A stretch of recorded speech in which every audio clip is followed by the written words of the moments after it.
Tie, kas ir saskārušies ar lieko svaru, es tikai un vienīgi varu ieteikt, nebaidieties, piesakieties uz konsultāciju Aiva klīnikā pie zinošiem ķirurgiem un nenožēlosiet ne brīdi, kad atļausiet sev vēderā uztaisīt 5 lāzergriezumus. Lielākās bailes laikam visiem, kas interesējas par bariatrijas operāciju, ir par lieko ādu.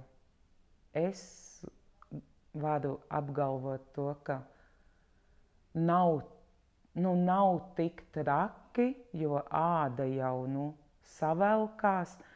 Protams, ir visādos tiktokos, un kur ir redzēti visādi video, ka lieka āda tur karājās un, kā saka, nav estētiski skaisti un ko. Bet, es no savas pieredzes varu teikt, ka tā ir tīrākā muļķība, kā saka, jo